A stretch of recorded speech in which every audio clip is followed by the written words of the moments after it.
Hey guys, today I'm going to talk to you about the new Lancome Tint Idle Fresh Wear. I don't know how to pronounce that. I'm sure a lot of you know how to beautifully, but I just don't. So I'm just going to call it the Lancome Fresh Wear. It claims to be an 18-hour shine-free makeup. So I'm going to review it for you, kind of give you some tips on how to apply it, and talk about the formula itself. I've been wearing it for about a month now. And then at the end of the video, I'm going to compare it to two of my favorite foundations, the the Makeup Forever Matte Velvet Plus and the NARS Sheer Glow. I know that a lot of you just want to hear about this though, so I'm not going to bring all that into this just yet. So basically this stuff is, I think, marketed toward people that may have oilier skin because it is an 18-hour shine-free makeup. That's what it claims to be. It has SPF 15 sunscreen in it, which is really great because I do kind of usually shy away from foundations that have that. Like I said before, I'm very picky about foundations, so it is kind of a big deal that I've found a new one that I do like. But I do like the sunscreen in this one. It doesn't make the foundation heavier. It doesn't smell like sunscreen or anything. And sometimes the sunscreen can even make you shinier, and it doesn't in this formula, so I really love that. There are a couple different things that I find really stands out in this foundation. A couple like favorite things I guess I would say about this. One is that while it has great coverage, it's very thin and it feels very lightweight on your skin, which is great for summertime because, you know, the last thing you want to do if it's really hot outside, or, you know, especially if you sweat a lot or whatever, is to wear a very thick foundation. So this won't give you that feeling. The next thing is that it is great for oily skin. I have very oily skin. If I don't wear foundation during the day, if I do wear foundations, like certain ones, my skin will get very oily and I have to touch it up. I have to, like, you know, use those little blotting things. So I do find that if a foundation really does control shine like it should, it really does do that. It really does a good job and you don't have to touch it up as much. This foundation does smell a bit like alcohol though, which I think may be kind of, you know, what keeps the shine away, because it does kind of, you know, it is kind of like a drying, alcohol kind of dries out things. But that being said, it doesn't dry out your skin. Now if you have skin that may be on like the normal to dry side, I don't think I would use this just because of that, because I think it might dry out your skin. I don't know, because you may not be used to something quite like this. The finish of it is very natural. It does make your skin look very shine free. At the same time though, you don't look completely like matted out and fake. It does look very natural. And like I said, you don't have to touch up. Now the 18-hour shine free claim, that is a long period of time, and I'm very skeptical usually about foundations and about things like that because it just seems way too good to be true. And if that's the case, then it usually is.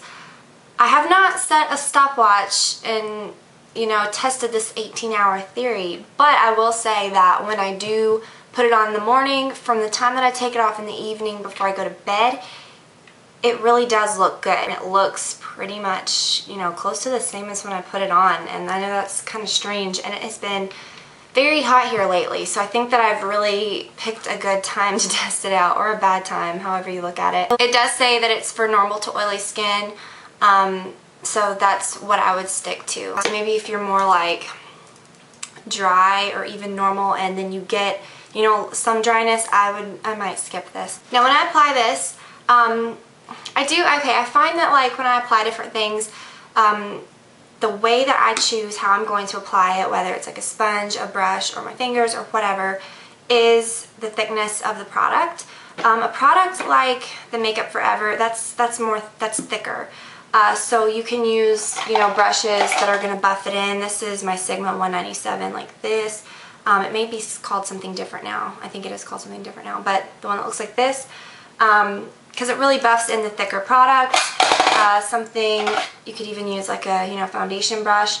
I would stay away from brushes like this when you're applying thicker products because it's not very dense and you are going to be working forever and it's not going to look as natural. You really want to buff it in. Now for something like this that's very thin, you can use brushes like this because it's just going to blend in very easily. It's going to make it look, it's going to give it a more natural look. I mean, you can use those buffer brushes, whatever. I'm just saying it's, you know, makes more sense. Again, you can use pretty much a brush like this, a foundation brush, more traditional, you know. for anything. Or sometimes if I'm in a hurry, I just use my fingers. It's not going to hurt if your hands are clean. Apply it like you would a moisturizer, but make sure that you know, blend it in well. I am wearing it now. My shade is Bisque 3N. They have a very, very wide range of shades. If you go to Sephora, because I was going to purchase it at Sephora first, they didn't have this shade. Certain ones may have wider ranges of shades, I'm not sure. But the one that I went to only had about maybe 10 or less shades to choose from. But don't be fooled, that's not all that they have. You can go to a Lancome counter and get, a lot to choose from. So very good shade range. So overall, I'm very impressed. It lives up to all the claims that it makes. If you read the box to this thing, it says some really crazy stuff. Like it has this complex that it is going to make the makeup last all day. It's some kind of special scientific thing, and it says it's like non-acnogenic, it won't clog your pores. It really does live up to all these things. I haven't broken out or anything because of this. My skin's looked pretty good this month, and yeah, so it hasn't caused any weird reactions. It might with you though. Everyone's skin is different, so just kind of try it out for yourself and see how it works for you, I guess. Okay, so quickly to compare it to these. Whoa, it's raining really hard. It just started raining really hard. It's crazy. First, the Makeup Forever Matte Velvet Plus. I love this stuff. I would say this probably has a little more coverage than this. While they both have excellent coverage though, this probably has a little more. This is a lot thicker than this. The finish is pretty much the same, and the shine freeness is pretty much the same. I cannot tell a difference. I tried to compare. I've been trying to compare them all month, and honestly I think both of these keep your skin shine free equally with, you don't have to touch them up. Where the NARS Sheer Glow is concerned, this is a very different type of foundation. Also with these, the finish is the same. I think I said that, but obviously the finish is a little different with these. This one gives a little bit more of a sheen to your face. Not anything crazy. You're not going to look shiny or anything. They're about the same consistency. They're both pretty thin, and you'd apply them pretty much, I think, the same way. Obviously, this one's going to provide a lot more shine protection than this. You're not going to get as shiny with this. So, I don't know. I think this is targeted more toward normal to maybe dry skin. Would do really well with this.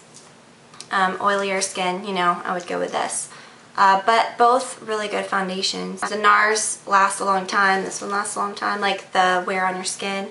But between all of them, this is the only one that has an SPF. And out of all of them, I think that this one does feel the lightest and the most natural on your skin throughout the day. So, I don't know. I'm really impressed. I love it. And something that I cannot believe I didn't mention so far throughout the video is that the packaging is amazing. This is probably one of those things that I should have mentioned at the beginning of the video when I was talking about the things that I really like about this product, is that it is in a tube, very convenient. You just have to squeeze the product out, and mine's really messy, but I really like that. I think it's so much better than this, which can kind of be hard to get the last bit of product out, even though it does, squirt also. And then this, I need to get a pump for this. A lot of people have said that you can get pumps from NARS for these, so yeah, I just don't like these bottles. Love the packaging.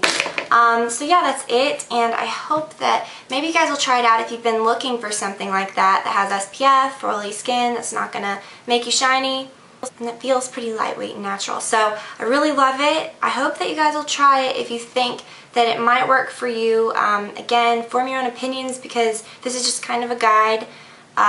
It will probably work differently for everyone, but this is just my experience.